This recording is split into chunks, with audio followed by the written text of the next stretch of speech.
Hello दोस्तों, स्वागत है आप सबका ज्ञानम के ऑनलाइन लर्निंग प्लेटफॉर्म पर। और आज की सेशन में हम डिस्कस करेंगे आपके वीकली मॉक टेस्ट का क्वांट के पार्ट का सॉल्यूशन। चलिए स्टार्ट करते हैं हमारे फर्स्ट क्वेश्चन के साथ।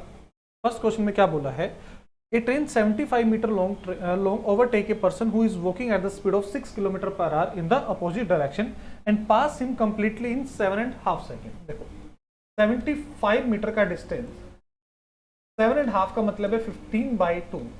सॉल्व करेंगे तो ये कितना आ गया, 10 मीटर पर सेकेंड। ठीक है, ये इनकी रिलेटिव स्पीड है। अगर मीटर पर सेकेंड को किलोमीटर पर आवर में चेंज करें तो इसको 2 पे डिवाइड करेगा तो 36 किलोमीटर पर आवर। कितना आ गया, 36 किलोमीटर पर आवर। अब देखो यहाँ पे जो पर्सन है उसकी स्पीड कितनी है, 6 किलोमीटर पर आवर। तो हम कह सकते हैं कि जो ट्रेन है उसकी स्पीड क्या रही होगी, 30 किलोमीटर पर आवर। ठीक है, उसके बाद it overtake a second person in the same direction as the first person and passed him in 6 3/4।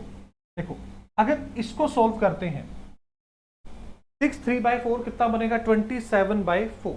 तो यहां से अगर हम स्पीड कैलकुलेट करते हैं तो 75 डिवाइड बाई 27 और ऊपर 4 चला जाएगा। 3 से डिवाइड करेंगे तो 9 और 3 से डिवाइड करेंगे तो 25। तो 100/9 सॉरी मीटर पर सेकेंड, और इसको किलोमीटर पर आवर में चेंज करेंगे तो 18/5 से मल्टीप्लाई करना पड़ेगा। इसको डिवाइड करेंगे 2, 5 से डिवाइड करेंगे तो 20। ये कितना आ गया, 40 kilometre per hour. 40 kilometre per hour. और पहले स्पीड क्या थी ट्रेन की, 30।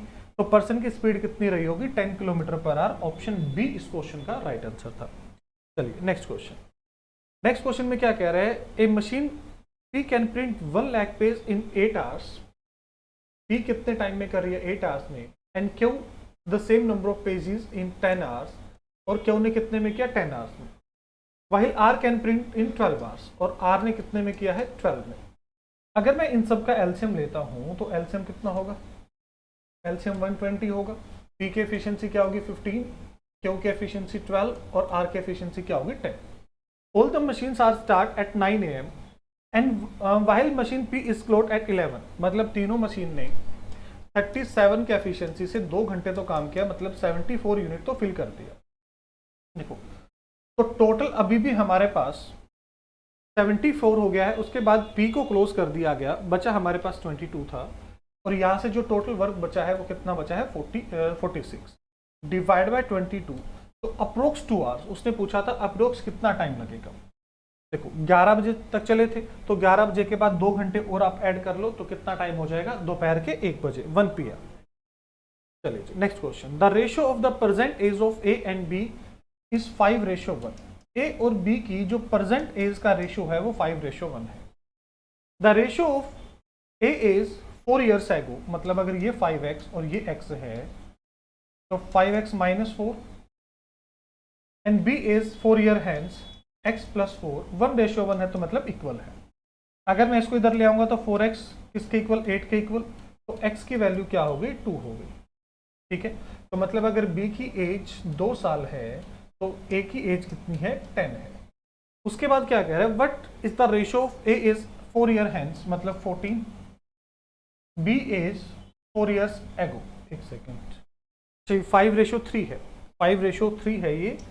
तो थोड़ी सी कैलकुलेशन गड़बड़ हो गई है, 3, 5:3। तो ये 3x + 4 हो जाएगा।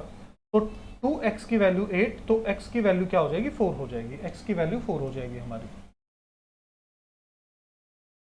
ठीक है, x की वैल्यू 4 रखेंगे तो b की एज 12 हो जाएगी और a की एज क्या हो जाएगी, 20। ये कितना हो जाएगा, 24 और ये 8 हो जाएगा। तो रेशियो लेंगे तो 3:1। ऑप्शन सी इस क्वेश्चन का राइट आंसर होगा। चलिए नेक्स्ट क्वेश्चन। क्या कह रहे हैं, simple interest occurred and on an amount of 16,500 at the end of 3 years is 5940। ये 3 साल में इंटरेस्ट मिला है किसके ऊपर, 16,500 रुपए के ऊपर इंटू 100। ठीक है, देखो सोल्व करेंगे, 20 से 20 कैंसिल। ठीक है, अगर 3 से इसको डिवाइड करते हैं तो सबसे पहले किस पे डिवाइड करेगा, देखो 1 पे। ठीक है, उसके बाद ये 2 और ये 9 29, फिर 7 पे करेगा, फिर 8 पे और फिर 0 पे। और इससे डिवाइड करेंगे तो पहले तो 1 पे करेगा, उसके बाद ये आपका 2 पे डिवाइड करेगा तो 12%। कि जो रेट ऑफ इंटरेस्ट है वो 12% है। उसके बाद उसने पूछा what would be the compound interest, के कंपाउंड इंटरेस्ट कैलकुलेट करो on the same amount for the same rate in the same period. मतलब देखो 12% आपका 3 ईयर लगेगा, तो R इंटू टी 36 तो हो ही जाएगा, प्लस 12 का स्क्वायर कितना है 144, 144 को 3 से मल्टीप्लाई करो, ठीक है, तो ये लगभग 4.5। तो अप्रोक्स अगर मुझे कैलकुलेट करना है तो 40.5 होगा।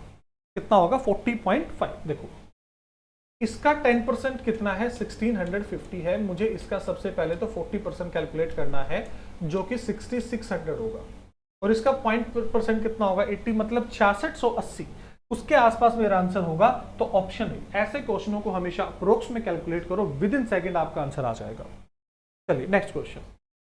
नेक्स्ट क्वेश्चन में क्या कह रहा है, A B and C enter into a partnership in the ratio 2:3:5। तो ये 2x 3x और 5x के रेशियो में पैसा लगाया गया था। आफ्टर 2 months ए इंक्रीज हिज शेयर बाय 20%। देखो अगर मैं चाहता हूं कि मेरी कैलकुलेशन थोड़ी सी आसान हो जाए तो मैं इसको 20, इसको 30 और इसको 50 कर देता हूं, ठीक है। तो ये पैसा तो इसका 2 महीने के लिए लगा था। आफ्टर 2 months ए ने क्या किया 20% इंक्रीज कर दिया, तो मतलब 4 रुपीज इंक्रीज कर दिए, तो कितने हो गए 24 हो गए।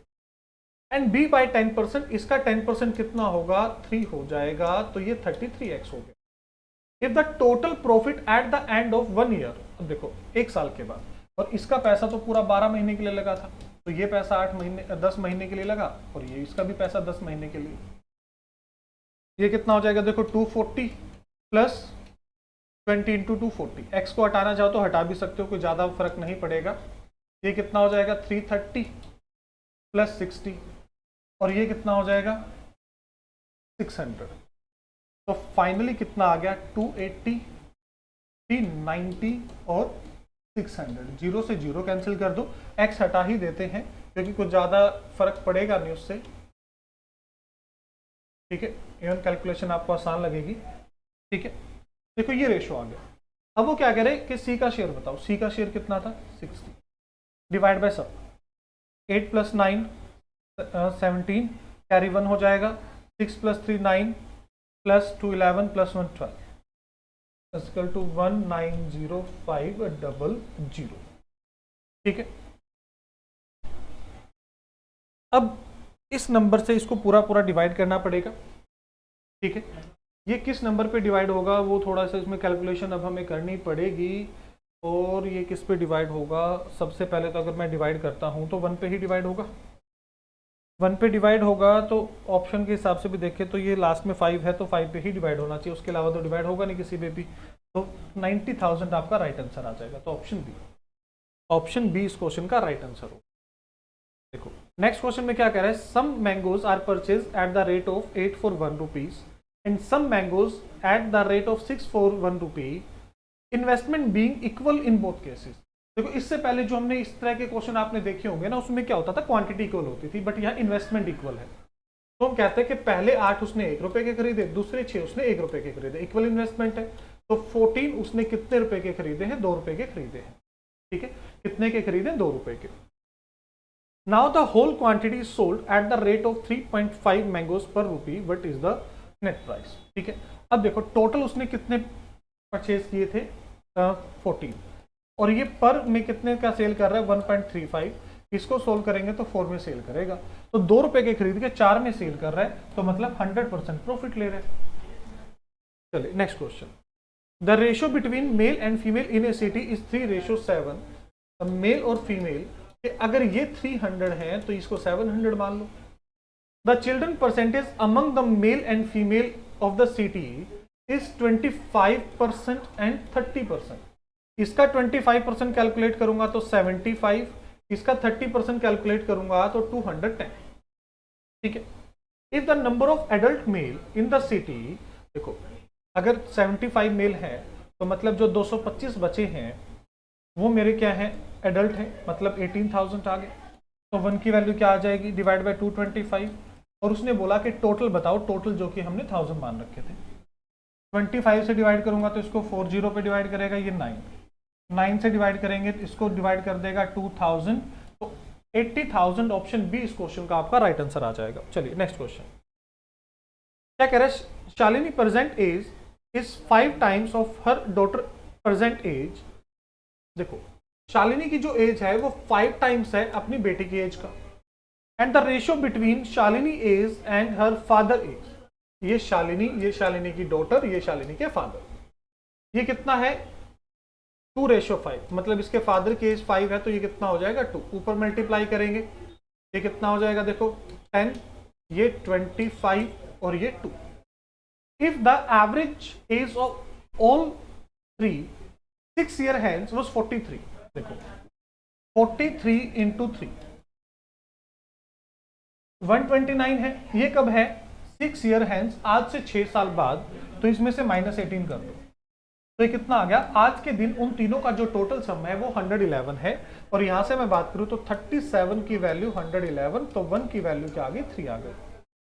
उसने पूछा क्या, then find the ratio of present age of her daughter, जो कि कितना होगा 6, कितना होगा 6, and difference of the age of Shalini and her father 15 into 3 कितना हो जाएगा 45, 3 से डिवाइड करेंगे 2 और ये 50, तो 2:15 ऑप्शन डी इस क्वेश्चन का आपका राइट आंसर होगा। चलिए नेक्स्ट में क्या कह रहा है, a man travel a distance of 60 kilometre in 9 hours. ठीक है, partly on foot at the rate of 4 kilometre पर आवर। हम कहते हैं चलो एक्स टाइम लिया उसने पैदल चलने में, ठीक है, और 9 घंटे में से बाकी बचा हुआ टाइम लिया उसने साइकिल से चलने में, ठीक है। तो टोटल डिस्टेंस हमने कैलकुलेट कर लिया कितना 61, तो 4x plus 81 minus 9x is equal to 61। तो 5x की वैल्यू आपकी क्या आ जाएगी, 5x की वैल्यू 20, तो x की वैल्यू क्या आ गई 4 आ गई। तो फुट से उसने कितना डिस्टेंस ट्रेवल किया होगा 4 इंटू 4 16 किलोमीटर। ऑप्शन बी इस क्वेश्चन का राइट आंसर होगा। चलिए next question, in what ratio must A grocer mix 2 varieties of T worth 60 rupees a kg and 65 rupees a kg, so that by selling the mixture at 68.20 और profit कितने का होगा 10%। मतलब जो ये वैल्यू है ना, ये 110 की वैल्यू है, 0 से 0 कैंसिल करेंगे, पहले 6 पे और फिर दोबारा 2 पे, सॉरी। तो मतलब जो मिक्सचर की कॉस्ट थी, जो सेलिंग प्राइस था, जो उसको वो सेलिंग प्राइस कितना था 68.20, तो कॉस्ट कितनी थी 62 रुपीज। तो ये 60 और ये 65, सेंटर में कितना हो गया 62। एलिगेशन लगा दो, इधर 3 और इधर 2, और 3 और 2 के रेशियो में उनको ऐड किया गया था। चलिए next question, a person invest some amount in 2 schemes A and B of x and y respective and receive equal interest from both the schemes after 3 years, time equal है। If the rate of interest of the both scheme is 7:5, तो value कितनी होगी, इसका reverse कर दो बस, और कुछ नहीं करना, 5:7। A and B can together finish a work in 30 days. A and B can together finish a work in 30 days. A plus B किसी वर्क को 30 डेज में कंप्लीट कर रहे हैं। They work together for 20 days. देखो अगर 30 दिन में काम पूरा करते हैं तो एक दिन का काम कितना होगा 1/30, तो 20 डेज किया, मतलब 2/3 वर्क तो कर दिया उन्होंने। Then B left, उसके बाद B चला गया। After another 20 days A finish the remaining work। देखो अगर 2/3 वर्क हो गया है तो बचा कितना आपका 1/3, बचा कितना 1/3, और ये जो 1/3 वर्क है ये ए ने 20 डेज में कंप्लीट किया, ठीक है। अगर ए 1/3 वर्क 20 डेज में करता है तो कंप्लीट कितने में करेगा 60 में, और ए प्लस बी का हमारे पास था 30 डेज, एलसीएम लेंगे तो 60, ये एफिशिएंसी 1 और ये 2, तो दैट मींस बी की एफिशिएंसी भी क्या है 1, तो 60 डिवाइड बाय 1। तो अगर अकेला बी भी करेगा तो इस काम को कितने डेज में कंप्लीट कर देगा 60 डेज में कंप्लीट कर देगा। चलिए नेक्स्ट, ओके, ये लास्ट क्वेश्चन था। आई होप ये सभी क्वेश्चन क्लियर होंगे, किसी बच्चे का कोई डाउट नहीं होगा। अगर किसी क्वेश्चन में कोई डाउट है तो आप कमेंट बॉक्स में बता सकते हैं। हेलो स्टूडेंट, कैसे हैं आप लोग? उम्मीद करते हैं बहुत अच्छे होंगे। तो जैसा कि आपको मालूम है कि हर रोज आपके लिए ज्ञान में कुछ नया लेके आता है, तो मैं आशीष आज आपका फिर से यहाँ पे स्वागत करता हूँ। अगर मैं बात करता हूँ तो सबसे फर्स्ट क्वेश्चन है, with respect to computer processing speed what is the full form of MIPS. अब यहाँ पे आपको ये याद रखना पड़ेगा कि आपके पास स्पीड के रिगार्डिंग यहाँ पे क्वेश्चन जो है दिया गया है, और ये पूछा गया है कि आपके पास स्पीड में मिप्स का जो फुल फॉर्म है वो क्या रहेगा। अगर मैं स्पीड की बात करता हूँ तो आपके पास मिलियंस इंस्ट्रक्शन पर सेकेंड इसका फुल फॉर्म होता है। तो मिलियंस इंस्ट्रक्शन पर सेकेंड, ठीक है, ये तो सही है। मिलियंस इंस्ट्रक्शन पर स्पीड, सिग्नल एंड सिंबल, ये तीनों के तीनों गलत है। आंसर क्या बनेगा? A option. आंसर क्या बनेगा? ए ऑप्शन आपका बिल्कुल सही आंसर बनेगा। नेक्स्ट क्वेश्चन देखते हैं। अगले क्वेश्चन में आपके पास क्या लिखा हुआ है? The dash enables a computer system to supply information to outside world in human acceptable form. ऐसी कौन सी चीज़ है जिसके थ्रू आप आउटसाइड वर्ल्ड में इंटरेक्ट कर सकते हैं? Input device unit, storage unit, ALU या फिर आउटपुट। तो इनपुट देने के काम आता है, स्टोरेज स्टोर करने के, ALU प्रोसेस करने के। अब जो इंटरेक्ट करना है आउटसाइड वर्ल्ड के साथ वो क्या होता है? आउटपुट डिवाइसेस होते हैं। तो आंसर क्या रहेगा? Output unit. क्या रहेगा? Output unit. तो डी ऑप्शन इसका बनेगा, जैसे कि मॉनिटर हो गया, ठीक है ना, तो वो इसका आंसर यहाँ पे आएगा। चलिए नेक्स्ट क्वेश्चन देखते हैं। Through which tab can you change page orientation in Microsoft word. Orientation के बारे में आपसे पूछा गया है कि अगर ओरिएंटेशन को चेंज करना है तो किस टाइप से होगा? इंसर्ट, पेज लेआउट, रेफरेंस या फिर रिव्यू। तो ये जो काम होता है वो किससे होता है? बी ऑप्शन, पेज लेआउट से आपके पास ये टास्क परफॉर्म होगा, ठीक है।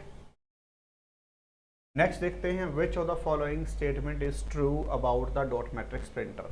तो सबसे पहले है आपके पास डॉट मैट्रिक्स जो है नॉन इम्पैक्ट, ये तो गलत है भैया, ये इम्पैक्ट प्रिंटर है, पहला गलत। प्रोड्यूस कार्बन कॉपी सही है। कैरेक्टर प्रिंटर, हाँ कैरेक्टर के हिसाब से यहाँ पे काम करता है, तो ये सेकंड और थर्ड यहाँ पे सही है। आंसर बनेगा बी ऑप्शन, ठीक है। आंसर क्या बनेगा? B option. नेक्स्ट क्वेश्चन देखते हैं आपके पास। Which of the following is an output device. इनमें से कौन सा आउटपुट डिवाइस है? अगर बात करता हूँ, माइक्रोफोन इनपुट है, आपके पास कैमरा इनपुट है, OCR इनपुट है, projector is an output device, तो आंसर इज सी, ठीक है। चलिए नेक्स्ट देखते हैं आपके पास। How can we enter data in chart in MS Excel PowerPoint. MS Excel में आप लोग चार्ट में जो डेटा है वो कैसे एंटर कर सकते हैं? Directly enter data into chart, या फिर create a template and enter the data in it, template बना के, या फिर type it in word document that comes with in the edit chart option, या फिर type in the excel spreadsheet that comes with edit chart option, D option. क्यों? क्योंकि यहाँ पे जब भी चार्ट की बात आती है तो MS एक्सेल ओपन होता है और एक्सेल में ही आप लोगों को या स्प्रेडशीट में ही आपको डेटा को क्या करना होता है? लिखना या फिर एडिट करना होता है। तो आंसर बनेगा डी ऑप्शन। नेक्स्ट देखते हैं। इन MS word 2019 B*T is used in a wildcard search. Which of the following search result will be shown? पहले ये आपको पता होना चाहिए ये B*T है क्या। ये जो आपके पास है ना स्ट्रीक, इसको बोला जाता है वाइल्ड कार्ड, और वाइल्ड कार्ड का मतलब होता है सर्च करना। अब मान लो एक वर्ड आपके पास, जैसे यहाँ B से स्टार्ट हुआ है और आखिरी उसका वर्ड, आखिरी अल्फ़ाबेट T था, पर मुझे ये नहीं पता कि बट था, बूट था या ब्रस्ट था। तो मैंने क्या किया? B*T लिख के कंप्यूटर पे सर्च अगर मैं करूँगा तो B से जितने भी वर्ड स्टार्ट हुए होंगे और जितने भी T पे एंड हुए होंगे वो सारे के सारे शो हो जाएंगे। तो ये तीनों के तीनों मेरे पास शो होंगे। तो आंसर क्या आएगा? D option. आंसर क्या आएगा? D option. नेक्स्ट देखते हैं आपके पास। In MS Excel 2019 which shortcut key is used to get open option. तो आपको मालूम है कि 2019 में आप लोगों ने अगर ये करना है तो ओपन आपके पास यहाँ पर Ctrl+O ही होता है, Ctrl+O, ठीक है। नेक्स्ट देखते हैं। Print area icon is found in which tab of MS Excel 2009। Print area जो है वो आपके पास कहाँ पे मिलता है? आपके पास पेज लेआउट में, इंसर्ट में, डेटा में या फिर रिव्यू में। वो मिलता है पेज लेआउट व्यू में, मतलब ओरिएंटेशन के पूछा गया है। होपफुली यहाँ तक सभी को क्लियर हुआ होगा। जुड़ने के लिए बहुत बहुत धन्यवाद। थैंक ਹੈਲੋ एवरीवन, ਸਤਿ ਸ਼੍ਰੀ ਅਕਾਲ ਜੀ ਸਾਰਿਆਂ ਨੂੰ। ਅੱਜ ਆਪਾਂ ਪੰਜਾਬ ਦਾ ਮੌਕ ਟੈਸਟ ਸੋਲਵ ਕਰਾਂਗੇ ਜੀ। ਚਲੋ ਸ਼ੁਰੂ ਕਰਦੇ ਹਾਂ ਜੀ। ਪਹਿਲਾ ਸਵਾਲ ਹੈ ਜੀ, which of the following landform is dissected with ਚੋਜ਼। ਕਿਹੜਾ ਏਰੀਆ ਹੈ ਜੀ ਪੰਜਾਬ ਦਾ ਜਿਹੜਾ ਕਿ ਚੋ ਦੇ ਨਾਲੋਂ ਅਲੱਗ ਹੁੰਦਾ ਹੈਗਾ। ਚੋ ਹੋ ਗਏ ਜੀ ਜਿਹੜੇ ਸੀਜ਼ਨਲ ਨਾਲੇ ਹੋ ਜਾਂਦੇ ਨੇ ਆਪਣੇ, ਇਹਦੀ ਪਹਿਲੀ ਆਪਸ਼ਨ ਹੈ ਜੀ ਕੰਡੀ ਏਰੀਆ, ਐਲੂਵੀਅਲ ਪਲੇਨਸ, ਡਿਊਨ ਸਟੱਡੀਡ ਏਰੀਆਜ਼ ਔਰ ਆਲ ਆਫ ਦਿਸ। ਤਾਂ ਇਹਦਾ ਸਹੀ ਆਨਸਰ ਹੋਏਗਾ ਜੀ ਆਪਸ਼ਨ ਨੰਬਰ ਏ, ਕੰਡੀ ਏਰੀਆ। ਕੰਡੀ ਏਰੀਆ ਤੁਹਾਨੂੰ ਪਤਾ ਹੈ ਜੀ ਜਿਹੜਾ ਆਪਣਾ ਦਰਿਆਵਾਂ ਦੇ ਨਾਲ ਲੱਗਦਾ ਏਰੀਆ ਹੁੰਦਾ ਉਹਨੂੰ ਆਪਾਂ ਕੰਡੀ ਏਰੀਆ ਕਹਿੰਦੇ, ਜਿਹੜਾ ਪਹਾੜਾਂ ਦੇ ਫੁੱਟ ਹਿਲਸ ਤੇ ਆ ਜਾਂਦਾ ਹੈਗਾ। ਚਲੋ ਜੀ next question, Chinese traveller Hiuen Tsang who visited India at the time of Harshvardhan talked highly of which area of Punjab. Hiuen Tsang ਜਿਹੜਾ ਕਿ ਹਰਸ਼ਵਰਧਨ ਦੇ ਸਮੇਂ ਦੇ ਵਿੱਚ ਪੰਜਾਬ 'ਚ ਆਇਆ ਸੀ, ਇਹ ਇੱਕ ਚੀਨੀ ਯਾਤਰੀ ਹੈ ਜੀ, ਤੇ ਇਹਨੇ ਪੰਜਾਬ ਦੇ ਕਿਹੜੇ ਖੇਤਰ ਦੇ ਬਾਰੇ ਗੱਲ ਕੀਤੀ ਹੈ? ਪਹਿਲਾ ਆਪਸ਼ਨ ਹੈ ਜੀ ਰੂਪਨਗਰ, ਦੂਸਰਾ ਹੈ ਜੀ ਬਾੜਾ, ਤੀਸਰਾ ਸੰਘੋਲ, ਚੌਥਾ ਹੈ ਜੀ ਬਠਿੰਡਾ।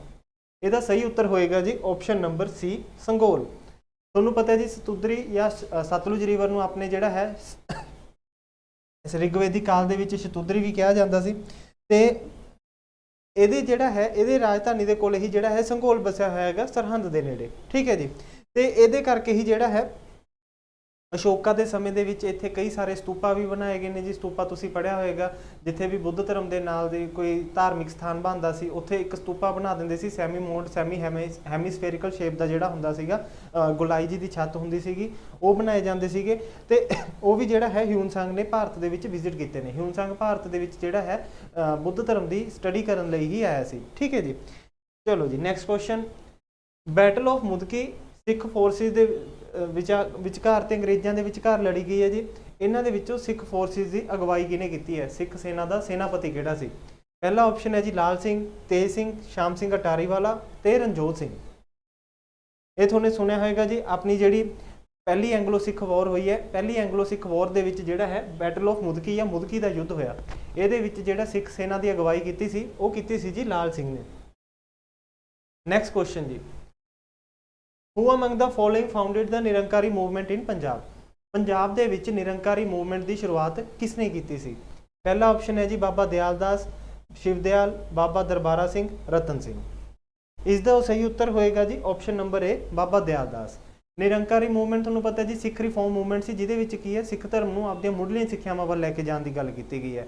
ਪਰਮਾਤਮਾ ਨੂੰ ਨਿਰਾਕਾਰ ਰੂਪ ਦੇ ਵਿੱਚ ਮੰਨਿਆ ਗਿਆ ਜੀ, ਔਰ ਇਸ ਦੀ ਸ਼ੁਰੂਆਤ ਨੀਅਰ ਅਬਾਊਟ ਪੰਜਾਬ ਦੇ ਵਿੱਚ 1851 ਦੇ ਸਮੇਂ ਦੇ ਵਿੱਚ ਚੱਲਦੀ ਹੈ। ਠੀਕ ਹੈ ਜੀ, ਚਲੋ ਜੀ next question, in which year was the system of reservation extended to 6 in the Punjab legislative council by the Britishers?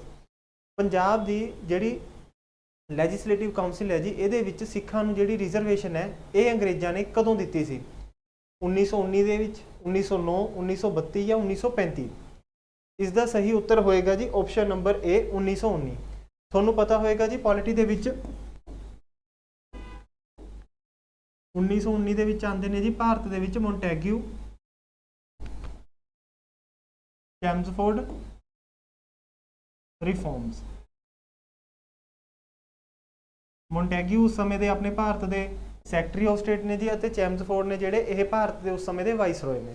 ਤੇ 1919 ਦੇ ਐਕਟ ਦੇ ਵਿੱਚ ਜਿਹੜਾ ਹੈ ਭਾਰਤ ਦੇ ਸਿੱਖਾਂ ਨੂੰ, ਐਂਗਲੋ ਇੰਡੀਅਨਸ ਨੂੰ, ਯੂਰਪੀਅਨਸ ਨੂੰ ਜਿਹੜਾ ਹੈ ਸੀਟਾਂ ਦਾ ਰਾਖਵਾ ਕਰਨੀ ਆ, ਸੈਪਰੇਟ ਇਲੈਕਟੋਰੇਟ ਦਾ ਕੰਸੈਪਟ ਦਿੱਤਾ ਗਿਆ ਸੀ। ਠੀਕ ਹੈ ਜੀ, ਚਲੋ ਜੀ next question, who was the chief minister of Punjab in July 1985 when Rajiv Longowal accord was signed? ਜਦੋਂ ਰਾਜੀਵ ਲੋਂਗੋਵਾਲ ਸਮਝੌਤਾ ਹੋਇਆ ਜੀ 1985 ਦੇ ਵਿੱਚ, ਉਸ ਸਮੇਂ ਪੰਜਾਬ ਦੇ ਮੁੱਖ ਮੰਤਰੀ ਕੌਣ ਸੀ? ਪਹਿਲਾ ਆਪਸ਼ਨ ਹੈ ਜੀ ਸੁਰਜੀਤ ਸਿੰਘ ਬਰਨਾਲਾ, ਦੂਸਰਾ ਹੈ ਜੀ ਪ੍ਰਕਾਸ਼ ਸਿੰਘ ਬਾਦਲ, ਤੀਸਰਾ ਹੈ ਜੀ ਸਰਦਾਰ ਗੁਰਚਰਨ ਸਿੰਘ ਟੋਰਾ, ਫੋਰਥ ਹੈ ਜੀ ਨਨ ਆਫ ਦ ਅਬਵ। ਇਸ ਦਾ ਸਹੀ ਆਨਸਰ ਹੋਏਗਾ ਜੀ ਸਰਦਾਰ ਸੁਰਜੀਤ ਸਿੰਘ ਬਰਨਾਲਾ। ਸਰਦਾਰ ਸੁਰਜੀਤ ਸਿੰਘ ਬਰਨਾਲਾ ਦੀ ਜੀ ਦੋ ਬੁੱਕਸ ਦੇ ਬਾਰੇ ਵੀ ਕਾਫੀ ਜ਼ਿਆਦਾ ਕੁਐਸਚਨ ਪੁੱਛੇ ਗਏ ਨੇ। ਇਹਨਾਂ ਦੀ ਬੁੱਕਸ ਦਾ ਨਾਮ ਦਾ ਧਿਆਨ ਰੱਖਿਓ। ਪਹਿਲੀ ਕਿਤਾਬ ਹੈ ਜੀ the story of an escape ਜਾਂ ਸਟੋਰੀ ਆਫ ਐਨ escape। दूसरी किताब का नाम है जी my other two daughters.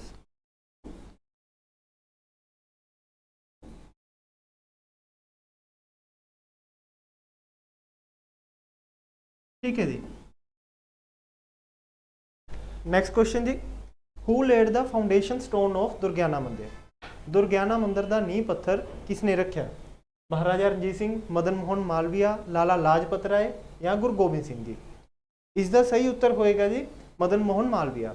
Madan Mohan Malviya ਦੇ ਅੰਦਰ ਜਿਹੜਾ ਹੈ ਜੀ ਦੁਰਗਿਆਨਾ ਮੰਦਿਰ ਦਾ ਨੀਂਹ ਪੱਥਰ ਵੀ ਰੱਖਿਆ ਗਿਆ। ਇਸ ਤੋਂ ਇਲਾਵਾ ਇਹਨਾਂ ਨੇ ਜਿਹੜਾ ਹੈ ਤੁਸੀਂ ਮਾਡਰਨ ਹਿਸਟਰੀ ਦੇ ਵਿੱਚ ਇੱਕ ਨਾਮ ਸੁਣਿਆ ਹੋਏਗਾ ਜੀ ਐਨੀ ਬਸੰਤ। ਐਨੀ ਬਸੰਤ ਨੇ ਜਿਹੜਾ ਹੈ ਸੈਂਟਰਲ ਹਿੰਦੂ ਯੂਨੀਵਰਸਿਟੀ ਓਪਨ ਕੀਤੀ ਸੀ ਬਨਾਰਸ ਦੇ ਵਿੱਚ, ਜਿਹੜੀ ਇਹਨਾਂ ਦੀ ਅਗਵਾਈ ਹੇਠ ਹੀ ਅੱਗੇ ਜਾ ਕੇ ਬਨਾਰਸ ਹਿੰਦੂ ਯੂਨੀਵਰਸਿਟੀ ਬਣਦੀ ਹੈ। ਨੈਕਸਟ ਕੁਐਸਚਨ ਜੀ ਆਪਣਾ, who was awarded with Sahitya Akademi award 2022 for contribution to Punjabi language. Punjabi ਭਾਸ਼ਾ ਦੇ ਵਿੱਚ ਆਪਣਾ ਯੋਗਦਾਨ ਪਾਉਣ ਦੇ ਲਈ ਕਿਸ ਲੇਖਕ ਨੂੰ ਜਾਂ ਕਿਹੜੇ ਲਿਖਾਰੀ ਨੂੰ ਜਿਹੜਾ ਹੈ ਸਾਹਿਤਯ ਅਕੈਡਮੀ ਅਵਾਰਡ ਦਿੱਤਾ ਗਿਆ? ਪਹਿਲਾ ਆਪਸ਼ਨ ਹੈ ਜੀ ਖਾਲਿਦ ਹੁਸੈਨ, ਦੂਸਰਾ ਹੈ ਜੀ ਸੁਖਜੀਤ, ਤੀਸਰਾ ਹੈ ਜੀ ਵਰਿਆਮ ਸਿੰਘ, ਚੌਥਾ ਹੈ ਜੀ ਕਿਰਪਾਲ ਕਾਜਕ। ਇਸ ਦਾ ਸਹੀ ਉੱਤਰ ਹੋਏਗਾ ਜੀ ਸੁਖਜੀਤ। ਇਹ ਸਾਹਿਤਯ ਅਕੈਡਮੀ ਅਵਾਰਡ ਜਿਹੜਾ ਹੈ ਜੀ ਇਹ ਪਹਿਲੀ ਵਾਰ ਭਾਰਤ ਦੇ ਵਿੱਚ 1954 ਦੇ ਵਿੱਚ ਦੇਣਾ ਸ਼ੁਰੂ ਕੀਤਾ ਗਿਆ। ਔਰ ਇਹ ਦਿੱਤਾ ਕਿਸ ਫੀਲਡ 'ਚ ਜਾਂਦਾ ਜੀ? ਇਹ ਦਿੱਤਾ ਜਾਂਦਾ ਹੈਗਾ ਆਪਣੇ ਲਿਟਰੇਚਰ ਦੇ ਫੀਲਡ ਦੇ ਵਿੱਚ, ਠੀਕ ਹੈ ਜੀ। ਔਰ ਸਾਹਿਤਯ ਅਕੈਡਮੀ ਅਵਾਰਡ ਆਪਣੇ ਭਾਰਤੀ ਸੰਵਿਧਾਨ ਦੇ ਵਿੱਚ 22 ਜਿਹੜੀਆਂ ਓਫੀਸ਼ੀਅਲ ਲੈਂਗੁਏਜਸ ਨੇ ਜੀ ਇਹਨਾਂ ਦੇ ਵਿੱਚ ਦਿੱਤਾ ਜਾਂਦਾ, ਠੀਕ ਹੈ ਜੀ। ਤਾਂ ਇਸ ਸਾਲ ਦਾ 2022 ਦਾ ਅਵਾਰਡ ਮਿਲਿਆ ਸੁਖਜੀਤ ਨੂੰ। ਨੈਕਸਟ ਕੁਐਸਚਨ ਜੀ, which of the following river causes loss in the Malwa region of Punjab in southern region of Punjab comprising Patiala, Sangrur and Mansa. Punjab ਦਾ ਜਿਹੜਾ ਸਦਰਨ ਰੀਜਨ ਹੈ ਜਾਂ ਦੱਖਣੀ ਰੀਜਨ ਹੈ ਉੱਥੇ ਕਿਹੜੇ ਦਰਿਆ ਨੇ ਜਿਹੜਾ ਹੈ ਕਾਫੀ ਜ਼ਿਆਦਾ ਨੁਕਸਾਨ ਕੀਤਾ ਹੈ? ਪਹਿਲਾ ਹੈ ਜੀ ਸਤਲੁਜ ਰਿਵਰ, ਘੱਗਰ ਰਿਵਰ, ਸਰਹੰਦ ਕਨਾਲ ਜਾਂ ਬਿਆਸ ਰਿਵਰ। ਜੇ ਤੁਸੀਂ ਪੰਜਾਬ ਦਾ ਸਿੰਪਲ ਮੈਪ ਵੀ ਦੇਖੋਗੇ ਜੀ, ਇਹ ਤਾਂ ਮੈਪ ਬੇਸਡ ਕੁਐਸਚਨ ਹੈਗਾ, ਮੈਪ ਦੇ ਵਿੱਚ ਤੁਹਾਨੂੰ ਪਤਾ ਲੱਗ ਜਾਏਗਾ ਆਪਣੇ ਸਾਊਥ ਦੇ ਵਿੱਚ ਜਿਹੜਾ ਹੈ ਘੱਗਰ ਦਰਿਆ ਚੱਲਦਾ ਹੈ ਜੀ, ਠੀਕ ਹੈ ਜੀ। ਨੈਕਸਟ ਕੁਐਸਚਨ ਹੈ ਜੀ, the Punjab topped all other states in India in the production of. Punjab ਨੇ ਪੂਰੇ ਭਾਰਤ ਦੇ ਵਿੱਚ ਕਿਸ ਚੀਜ਼ ਦੇ ਮਤਲਬ ਪੈਦਾਵਾਰ ਦੇ ਵਿੱਚ ਸਭ ਤੋਂ ਉੱਪਰਲਾ ਸਥਾਨ ਹਾਸਿਲ ਕੀਤਾ ਹੈ? ਪਹਿਲਾ ਹੈ ਜੀ ਗ੍ਰੇਪਸ, ਕਿੰਨੂ, ਤੀਸਰਾ ਮੈਂਗੋ, ਚੌਥਾ ਸਟ੍ਰਾਬੇਰੀ। ਇਸ ਦਾ ਸਹੀ ਉੱਤਰ ਹੋਏਗਾ ਜੀ ਆਪਸ਼ਨ ਨੰਬਰ ਬੀ, ਕਿੰਨੂ। ਇਸ ਦੀ ਜ਼ਿਆਦਾਤਰ ਖੇਤੀ ਕਿੱਥੇ ਹੁੰਦੀ ਹੈ ਜੀ? ਆਪਣੇ ਅਬੋਹਰ ਏਰੀਆ ਦੇ ਵਿੱਚ ਹੁੰਦੀ ਹੈ, ਜਿਸ ਕਰਕੇ ਅਬੋਹਰ ਨੂੰ ਕੈਲੀਫੋਰਨੀਆ ਆਫ ਪੰਜਾਬ ਵੀ ਕਹਿ ਦਿੰਦੇ ਨੇਗੇ। ਨੈਕਸਟ ਕੁਐਸਚਨ ਜੀ, which of the following is a wetland as well as wildlife ਲਾਈਫ ਸੈਂਚੁਰੀ। ਪੰਜਾਬ ਦੇ ਵਿੱਚ ਕਿਹੜਾ ਇਹੋ ਜਿਹਾ ਰੀਜਨ ਹੈ ਜਿਹੜਾ ਇੱਕ ਵੈਟਲੈਂਡ ਵੀ ਹੈ ਅਤੇ ਵਾਈਲਡ ਲਾਈਫ ਸੈਂਚੁਰੀ ਵੀ ਹੈ? ਦੱਖਣੀ ਰਹਿਮਪੁਰਾ, ਸੈਕਿੰਡ ਆਪਸ਼ਨ ਹੈ ਜੀ ਕੇਸ਼ੋਪੁਰ, ਥਰਡ ਹੈ ਹਰੀਕੇ, ਫੋਰਥ ਹੈ ਜੀ ਐਸ਼ਵਾਨ। ਇਸ ਦਾ ਸਹੀ ਉੱਤਰ ਹੋਏਗਾ ਜੀ ਹਰੀਕੇ। ਹਰੀਕੇ ਪੱਤਨ ਜਾਂ ਹਰੀਕੇ ਤੁਹਾਨੂੰ ਸੁਣਿਆ ਹੋਏਗਾ ਜੀ, ਇਹ ਇੱਕ ਵੈਟਲੈਂਡ ਵੀ ਹੈ, ਵਾਈਲਡ ਲਾਈਫ ਸੈਂਚੁਰੀ ਵੀ ਹੈ। ਇਸ ਤੋਂ ਇਲਾਵਾ ਕੀ ਹੈ ਜੀ, ਇੱਥੇ ਬਿਆਸ ਤੇ ਸਤਲੁਜ ਰਿਵਰ ਨੇ ਜਿਹੜੇ ਇਹ ਮਿਲਦੇ ਵੀ ਨੇ। ਇਸ ਤੋਂ ਇਲਾਵਾ ਜਿਹੜੇ ਹੁਣ ਸਰਦੀਆਂ ਆਉਣਗੀਆਂ ਜੀ, ਸਰਦੀਆਂ ਦੇ ਵਿੱਚ ਕਈ ਸਾਰੇ ਮਾਈਗ੍ਰੇਟਰੀ ਬਰਡਸ ਨਾਰਥ ਪੋਲ ਤੋਂ ਮਤਲਬ ਆਪਣੇ ਇਕੁਆਟੋਰੀਅਲ ਰੀਜਨ ਵੱਲ ਜਾਂ ਟ੍ਰੋਪੀਕਲ ਰੀਜਨ ਵੱਲ ਮੂਵ ਕਰਨਾ ਸ਼ੁਰੂ ਕਰਦੇ ਨੇ। ਤਾਂ ਸਰਦੀਆਂ ਦੇ ਵਿੱਚ ਕਈ ਸਾਰੇ ਪੰਛੀ ਜੋ ਨੇ ਹਰੀਕੇ ਪੱਤਨ ਦੇ ਵਿੱਚ ਵੀ ਆ ਕੇ ਰੁਕਦੇ ਨੇ, ਠੀਕ ਹੈ ਜੀ। ਨੈਕਸਟ ਕੁਐਸਚਨ ਜੀ, which of the following is a tributary of river Sutlej. ਇਹਨਾਂ ਵਿੱਚੋਂ ਕਿਹੜੀ ਨਦੀ ਸਤਲੁਜ ਨਦੀ ਦੀ ਇੱਕ ਸਹਾਇਕ ਨਦੀ ਹੈ? ਉਜ, ਵਾਈਟ ਵੇਈ, ਚਿੱਟੀ ਵੇਈ ਜਾਂ ਪਟਿਆਲਾ ਕੀ ਰਾਓ। ਚੌਥੀ ਹੈ ਜੀ ਪਾਰਬਤੀ ਰਿਵਰ। ਇਹਦਾ ਸਹੀ ਉੱਤਰ ਹੋਏਗਾ ਜੀ ਚਿੱਟੀ ਵੇਈ। ਤੁਸੀਂ ਪਾਰਬਤੀ ਰਿਵਰ ਕਮੈਂਟ ਕਰਕੇ ਦੱਸਿਓ ਜੀ ਇਹ ਕਿਹੜੇ ਦਰਿਆ ਦੀ ਆਪਣੀ ਟ੍ਰਿਬਿਊਟਰੀ ਹੈਗੀ ਹੈ। ਨੈਕਸਟ ਕੁਐਸਚਨ ਜੀ, the ancient city of Taxila was reported to house. ਮਤਲਬ ਜਿਹੜੀ ਸਭ ਤੋਂ ਪੁਰਾਣੀ ਤਕਸ਼ੀਲਾ ਨਾਮ ਦਾ ਸ਼ਹਿਰ ਸੀ, ਇਹ ਕੀ ਸੀ? The oldest university in the world, oldest monastery in the world, oldest Hindu temple in the world ਜਾਂ oldest mosque in the world ਵੀ। ਤਾਂ ਇਸ ਦਾ ਸਹੀ ਉੱਤਰ ਹੋਏਗਾ ਜੀ ਤਕਸ਼ੀਲਾ ਇੱਕ ਪ੍ਰਾਚੀਨ ਸਮੇਂ ਦੇ ਵਿੱਚ ਆਪਣੀ ਯੂਨੀਵਰਸਿਟੀ ਹੋਇਆ ਕਰਦੀ ਸੀ। ਅੱਜ ਦਾ ਜਿਹੜਾ ਆਪਣਾ ਅਫਗਾਨਿਸਤਾਨ ਵਾਲਾ ਰੀਜਨ ਆ ਗਿਆ ਜੀ, ਇਹ ਉਧਰਲੇ ਰੀਜਨ ਦੇ ਵਿੱਚ ਤੁਹਾਨੂੰ ਅੱਜ ਦੀ ਡੇਟ ਦੇ ਵਿੱਚ ਦੇਖਣ ਨੂੰ ਮਿਲੇਗੀ। ਨੈਕਸਟ ਕੁਐਸਚਨ ਹੈ ਜੀ, the Mughal control the region of Punjab. ਮੁਗਲਾਂ ਨੇ ਪੰਜਾਬ ਦੇ ਉੱਤੇ ਕਦੋਂ ਤੋਂ ਕਦੋਂ ਤੱਕ ਜਿਹੜਾ ਹੈ ਆਪਣਾ ਕਬਜ਼ਾ ਜਮਾ ਕੇ ਰੱਖਿਆ? ਪਹਿਲੀ ਆਪਸ਼ਨ ਹੈ ਜੀ 1536 ਤੋਂ ਲੈ ਕੇ 1739, ਦੂਸਰੀ ਆਪਸ਼ਨ ਹੈ ਜੀ 1526 ਤੋਂ ਲੈ ਕੇ 1739, ਤੀਸਰੀ ਆਪਸ਼ਨ ਹੈ ਜੀ 1526 ਤੋਂ 1799 ਔਰ ਚੌਥੀ ਆਪਸ਼ਨ ਹੈ 1555 ਤੋਂ 1739। ਇਸ ਦਾ ਸਹੀ ਉੱਤਰ ਹੋਏਗਾ ਜੀ 1526 ਤੋਂ ਲੈ ਕੇ 1739। 1526 ਚ ਪਤਾ ਜੀ ਤੁਹਾਨੂੰ ਪਾਣੀਪਤ ਦਾ ਪਹਿਲਾ ਯੁੱਧ ਹੋਇਆ ਸੀ, ਜਿਸ ਦੇ ਵਿੱਚ ਬਾਬਰ ਨੇ ਇਬਰਾਹਿਮ ਲੋਧੀ ਨੂੰ ਹਰਾ ਕੇ ਜਿਹੜਾ ਹੈ ਆਪਣਾ ਮੁਗਲ ਐਮਪਾਇਰ ਸ਼ੁਰੂ ਕੀਤਾ ਸੀ। ਅਤੇ 1739 ਦੇ ਵਿੱਚ ਜਿਹੜਾ ਹੈ ਕਰਨਾਲ ਦਾ ਯੁੱਧ ਹੁੰਦਾ ਜੀ, ਨਾਦਰ ਸ਼ਾਹ ਦਾ ਭਾਰਤ ਤੇ ਹਮਲਾ ਹੁੰਦਾ ਹੈ, ਜਿਸ ਤੋਂ ਬਾਅਦ ਜਿਹੜਾ ਹੈ ਪੰਜਾਬ ਦਾ ਰੀਜਨ ਇੰਡੀਪੈਂਡੈਂਟ ਹੋਣਾ ਸ਼ੁਰੂ ਹੁੰਦਾ ਹੈ। ਸਿੱਖ ਮਿਸਲਾਂ ਦਾ ਰਾਈਜ਼ ਹੋਏਗਾ, ਫਿਰ ਬਾਅਦ ਦੇ ਵਿੱਚ ਮਹਾਰਾਜਾ ਰਣਜੀਤ ਸਿੰਘ ਦਾ ਰੂਲ ਇਸਟੈਬਲਿਸ਼ ਹੋਏਗਾ। ਨੈਕਸਟ ਕੁਐਸਚਨ ਹੈ ਜੀ, ਬਾਬਾ ਬੰਦਾ ਸਿੰਘ ਬਹਾਦਰ ਵਾਜ਼ ਐਨ ਅਸੈਟਿਕ। ਬਾਬਾ ਬੰਦਾ ਸਿੰਘ ਬਹਾਦਰ ਇੱਕ ਸਾਧੂ ਸੀਗੇ ਅਤੇ ਇਹ ਕਿਹੜੇ ਸ਼ਖਸੀਅਤ ਨਾਲ ਮਿਲ ਕੇ ਜਿਹੜਾ ਹੈ ਜਾਂ ਕਿਹੜੇ ਗੁਰੂ ਸਾਹਿਬਾਨ ਨਾਲ ਮਿਲ ਕੇ ਸਿੱਖ ਧਰਮ ਦੇ ਵਿੱਚ ਆਉਂਦੇ ਹਨ?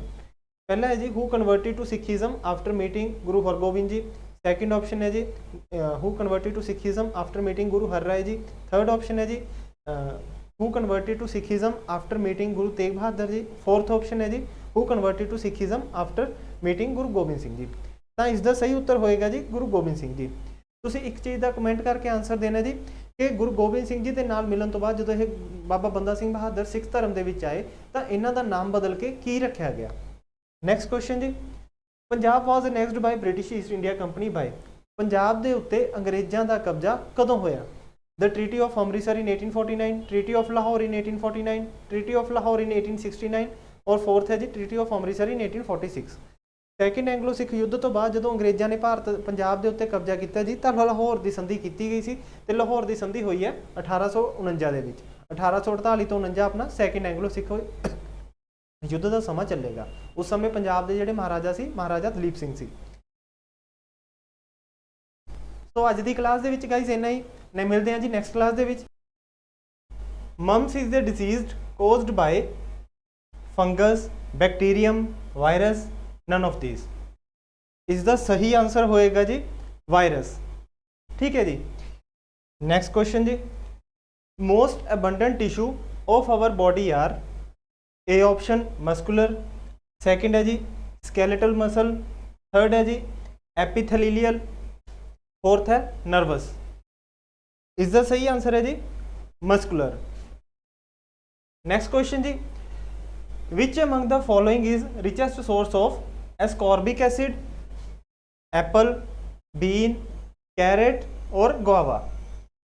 इसका सही आंसर होगा जी गुआवा। ठीक है जी। नेक्स्ट क्वेश्चन जी, DPT is a vaccine for diarrhoea, polio and typhoid. Second option है जी diphtheria, whooping cough and tetanus. Third है जी diphtheria, polio and tetanus. Fourth option है जी diphtheria, whooping cough and typhoid. और इसका आंसर होएगा जी option number B diphtheria, whooping cough and tetanus. Next question होया जी, the vitamin which is very liable and easily destroyed during cooking as well as shortage is vitamin A, vitamin B6, vitamin C और vitamin K. इसका सही answer होएगा जी vitamin C. Next question जी, the main active constituent of tea and coffee is nicotine, chlorophyll, caffeine, aspirin. इसका सही answer होएगा जी ऑप्शन नंबर सी कैफीन। ਤੁਸੀਂ ਆਮ ਕਰਕੇ ਸੁਣਿਆ ਵੀ ਹੋਏਗਾ ਜੀ ਕਿ ਕਾਫੀ ਦੇ ਵਿੱਚ ਆਪਾਂ ਨੂੰ ਕੈਫੀਨ ਦੀ ਮਾਤਰਾ ਜ਼ਿਆਦਾਤਰ ਦੇਖਣ ਨੂੰ ਮਿਲਦੀ ਹੈ। ਇੰਡੀਆ ਦੇ ਵਿੱਚ ਕਮੈਂਟ ਕਰਕੇ ਦੱਸਿਓ ਜੀ ਕਿ ਚਾਹ ਅਤੇ ਕਾਫੀ ਇਸ ਦੀ ਲਾਰਜੈਸਟ ਪ੍ਰੋਡਿਊਸਿੰਗ ਸਟੇਟਸ ਕਿਹੜੀਆਂ-ਕਿਹੜੀਆਂ ਨੇ। नेक्स्ट क्वेश्चन जी, the gas used for artificial ripening of green fruits is ethylene, ethane, carbon dioxide, acetylene. इसका सही आंसर होएगा जी ethylene, option number A. Next question जी, radar is used for locating submerged submarines, receiving a signal in a radio receiver, locating geostationary satellites, detecting and locating the position of objects such as aeroplanes. Radar इन्हां दे विचों किहड़ियां चीज़ां लई वरतिया जांदा हैगा।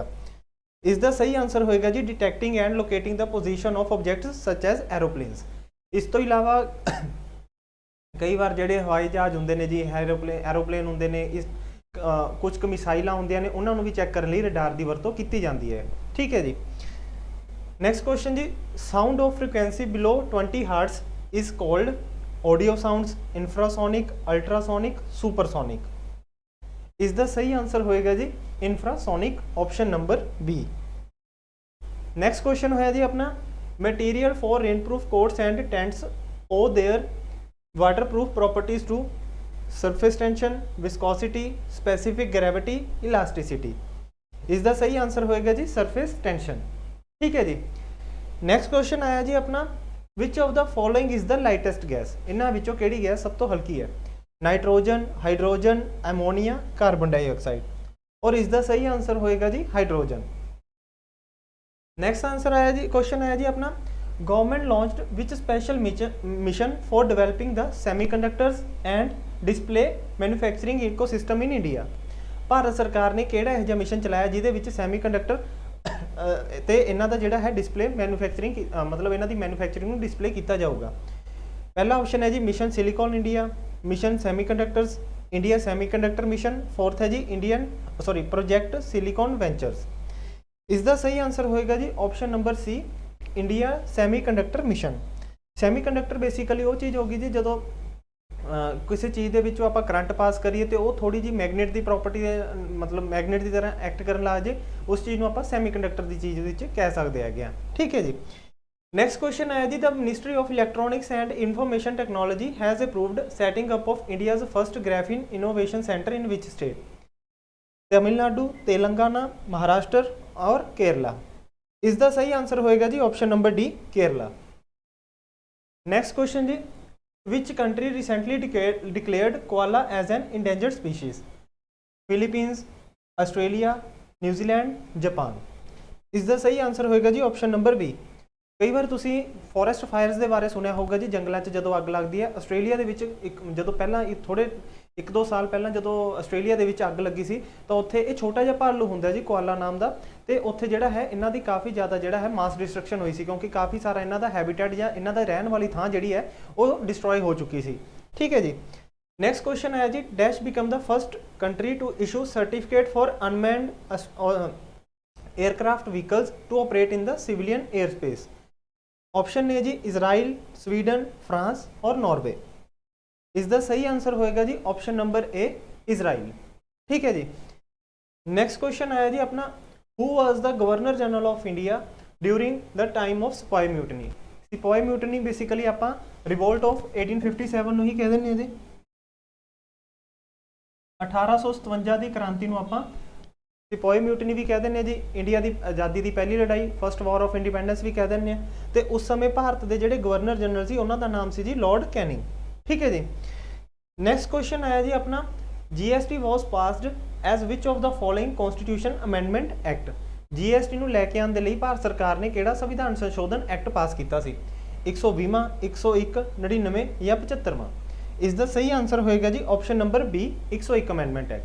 अगर इस case का इसका ये पूछा जाए जी GST अमेंडमेंट बिल केड़ा सी, तो बिल नंबर हैगा सी जी 122वां।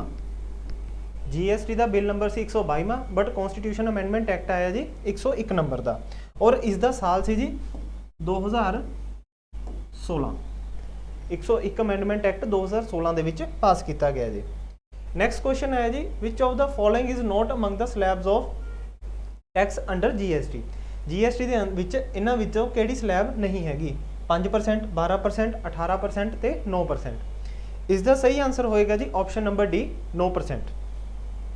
ਨੈਕਸਟ ਕੁਐਸਚਨ ਜੀ, all banks are required to maintain a certain portion of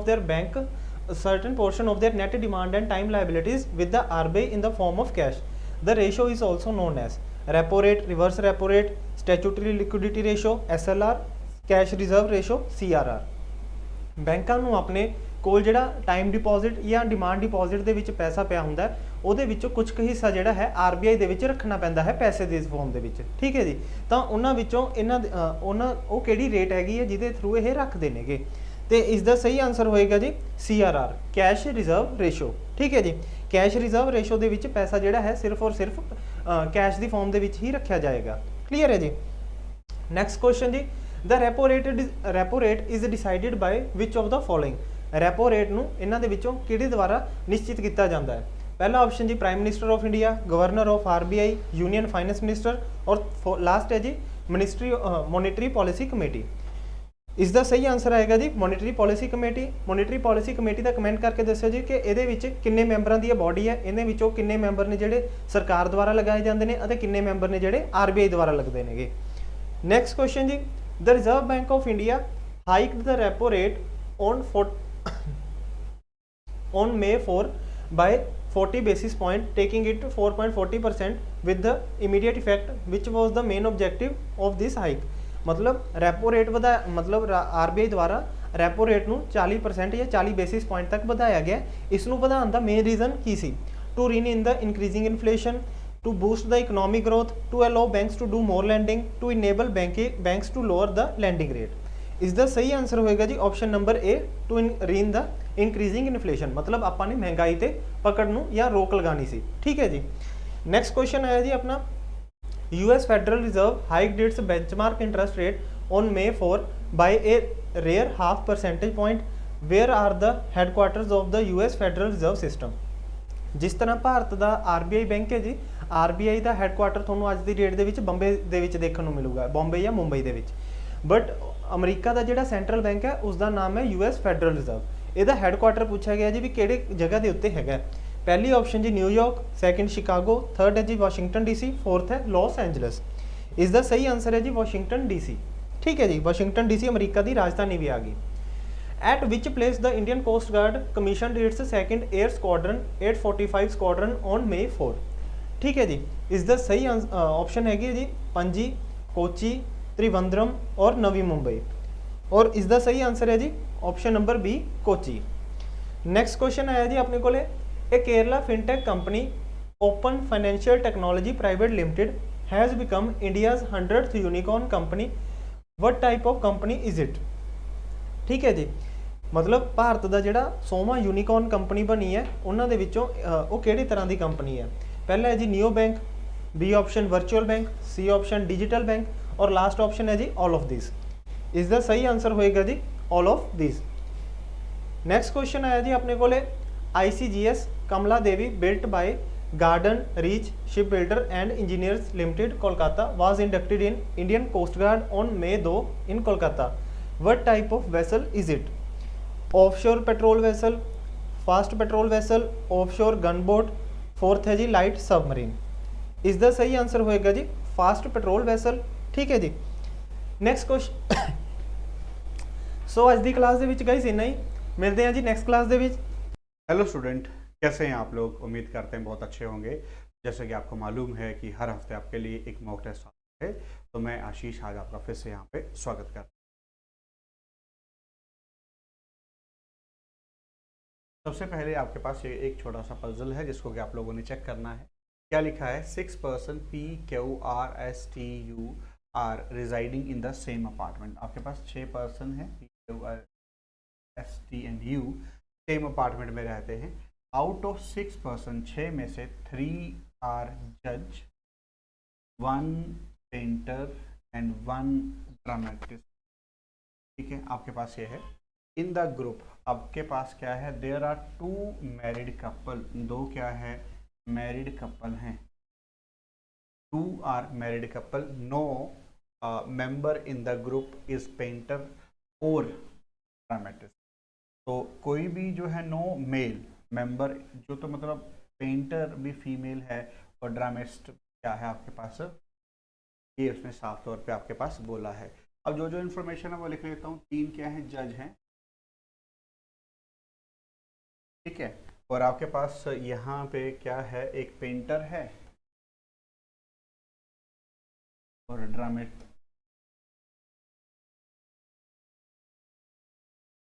दोनों के दोनों क्या है फीमेल हैं, तो नेगेटिव साइन यहाँ पे रिप्रेजेंट किया। अब आगे यहाँ पे चेक करते हैं। आगे है यू इज इन हिज का मतलब होता है male. U is in his old age and he lives with his married son R. U जो है वो आपके पास मेल है, तो ये क्या है ओल्ड पर्सन है और अपने सन आर के साथ, मैरिड सन आर के साथ यहाँ पे रहता है। ये लिखा है U is in his old age and he lives in with is his married son R, और उसका सन कौन है, आर है। अमंग द 3 जज हस्बैंड ऑफ, अब यहाँ पे देखो इस लाइन का मीनिंग समझना पड़ेगा। अमंग 3 जज, 3 जज में से husband of S with whom his old age father lives। अब देखो S जो है हस्बैंड ऑफ S, और उसका जो S का जो हस्बैंड है वो अपने ओल्ड एज फादर के साथ रहता है। तो ओल्ड एज फादर कौन था, यू, तो उसका सन कौन था, आर। इस लाइन का ये मीनिंग था। यहाँ पे लाइन कंफ्यूज करती है बच्चों को, इसलिए मैंने डिटेल में आपको बताया है। देन आगे क्या है, lives earn more than T. अब आपके पास यहाँ पे आर जो है, अगर मैं बात करता हूँ, आर जो है वो टी से ज़्यादा पैसे कमाता है। And T who in turn get more than Q, ये तो क्यू से ज़्यादा पैसे कमाता है। तो आर आपके पास, आर टी क्यू, आपके पास इस तरीके की इंफॉर्मेशन जो है यहाँ पे आ गई। देन आगे आपके पास क्या लिखा है, the wife of one of the जज इज ड्रामेटिस्ट। ठीक है, एक जज की वाइफ जो है वो क्या है, ड्रामा करती है, ड्रामा कंपनी में है। देन आगे है painter earn less than her husband, मतलब पेंटर क्या, फीमेल। बात तो पता चल गई, पेंटर जो है वो क्या है, एक फीमेल है। हर हस्बैंड, इसका हस्बैंड इस तरफ आप बना सकते हैं। ऑब्वियस है हस्बैंड होगा कौन, एक जज ही होगा। ठीक है, इतनी बात तो हमें मालूम है कि आपके पास है क्या, जज और ड्रामेटिस्ट के बारे में ही चल रहा है। देन आगे आपके पास क्या है, his husband who in turn earn least among the जजेस। तो सबसे कम जो है इसका हस्बैंड यहाँ पे कमाता है, तो सबसे कम कमाने वाला बंदा आपके पास है यहाँ पे क्यू। तो क्यू अगर आपके पास यहाँ पे है तो आर तो यहाँ पे है, एस यहाँ पे है, अब एक ही बंदा बचा है आपके पास पी। पी क्या हुई, फीमेल हुई अपने आप में, और क्यू क्या हुआ, मेल हुआ। तो आपके पास यहाँ पे जज आ जाएगा और ड्रामेटिस्ट।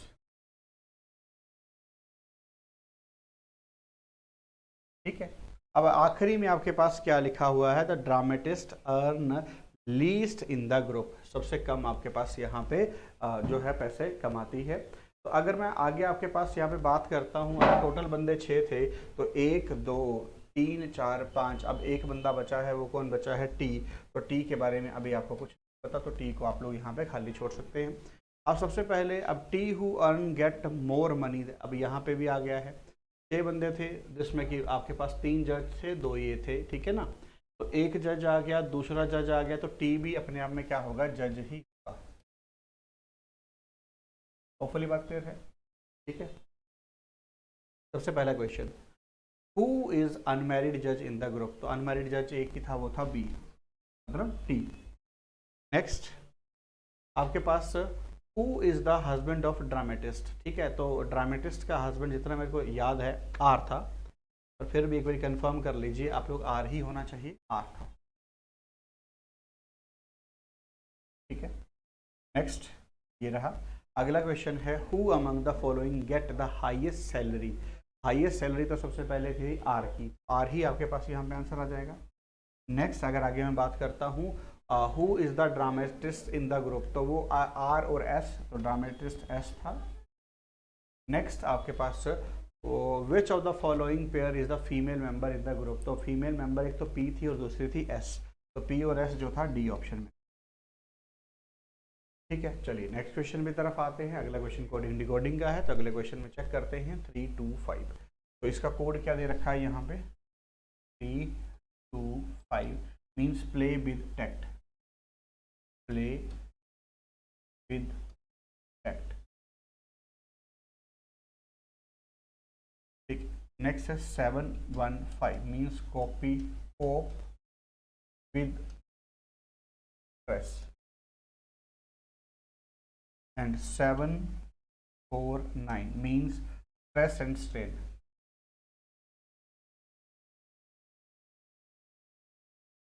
तो हमें कोड निकालना है स्ट्रेन का, तो स्ट्रेन का कोड आपके पास यहाँ से निकलेगा। स्ट्रेस यहाँ पे है, स्ट्रेस यहाँ पे है, तो साथ साथ आ गया।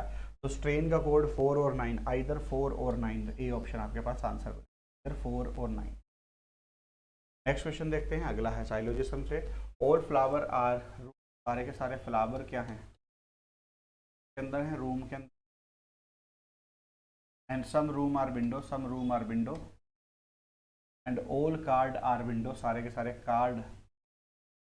ठीक है, some card are flower, some card are flower, गलत। Some card are room, some card are room, गलत। Some window are flower, some window are flower, correlation.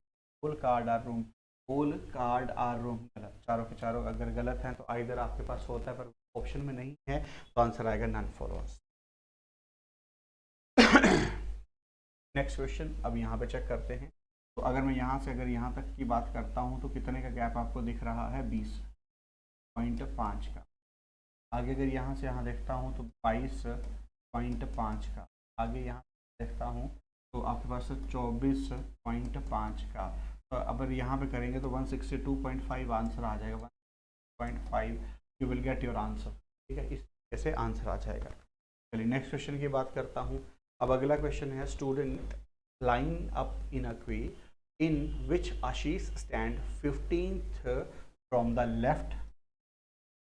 आशीष है 15th from the left side ले लीजिए। देन आगे आपके पास क्या है, Sachin 7th from the right. Sachin जो है 7th फ्रॉम द राइट। ठीक है। If they interchange their places Sachin would be 15th from the right. अब इंटरचेंज करेंगे तो सचिन यहाँ पे आ जाएगा। अब आपसे पूछा क्या गया है, इंटरचेंज करने के बाद सचिन यहाँ पे आ गया। How many student are there in a row, तो अब आपको मालूम है कि total is equal to L plus R minus 1।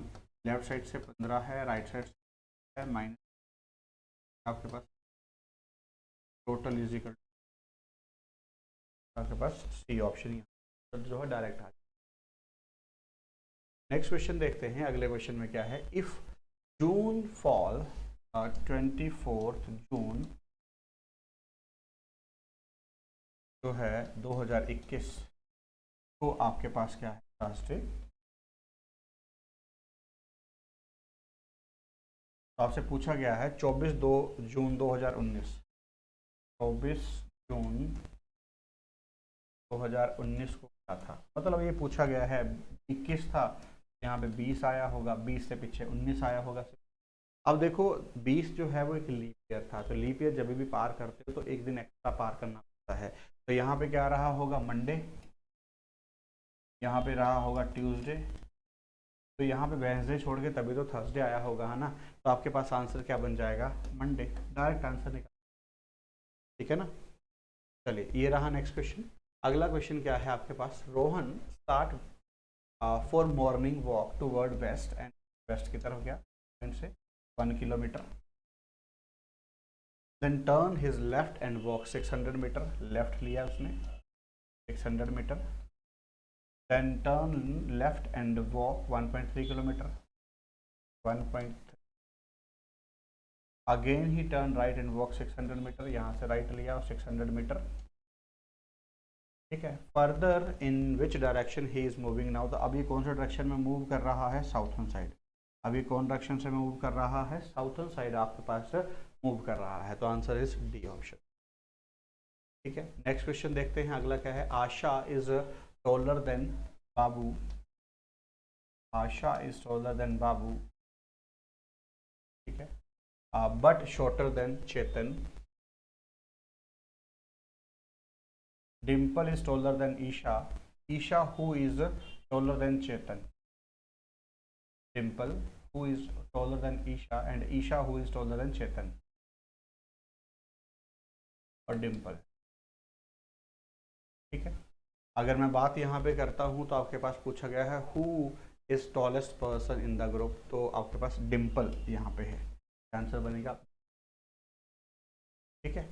अगला क्वेश्चन देखते हैं। अब यहाँ पे है 2, यहाँ पे है 4, यहाँ पे 6, यहाँ पे 8, यहाँ पे आएगा 10, 10 माने जे, यहाँ पे है 26, 25, 24, 23 और यहाँ पे आएगा 22, 22 पे आएगा वी विक्ट्री। तो ये तो सारे ही ऑप्शन कैंसिल आउट हो गए, बी ऑप्शन सीधा ही आंसर आ गया, बात खत्म, ठीक है। चलिए तो होपफुली यहाँ तक सभी को अच्छे से क्लियर हुआ होगा, बहुत धन्यवाद।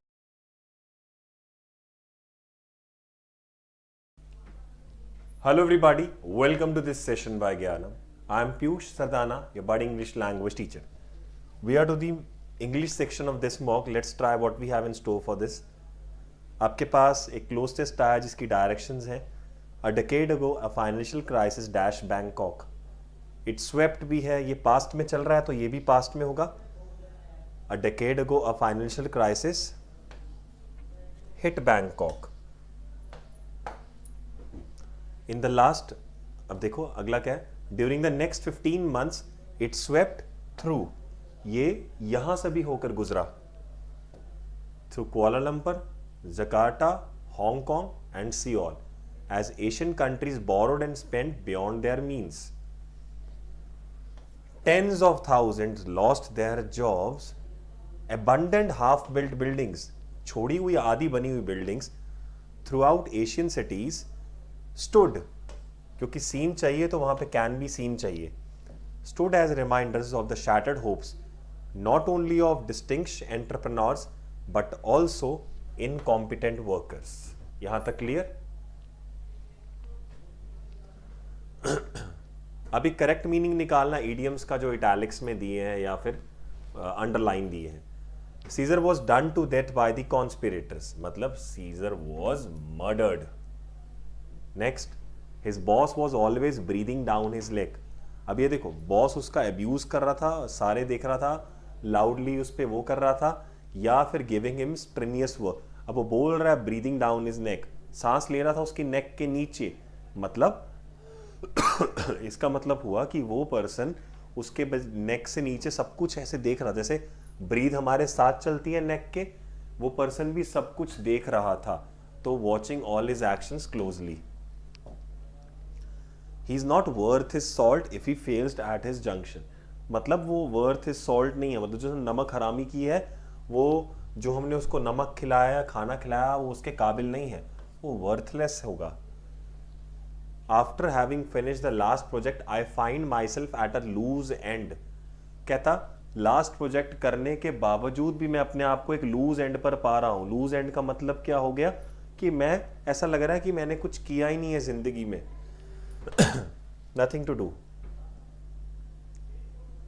ये आया है आपके पास grammatical error. Many a man have नहीं, has been working under me, singular. Cattles नहीं होता, केटल होता है. Cattle were grazing in the meadows near our farm. I hope you got it. Thank you.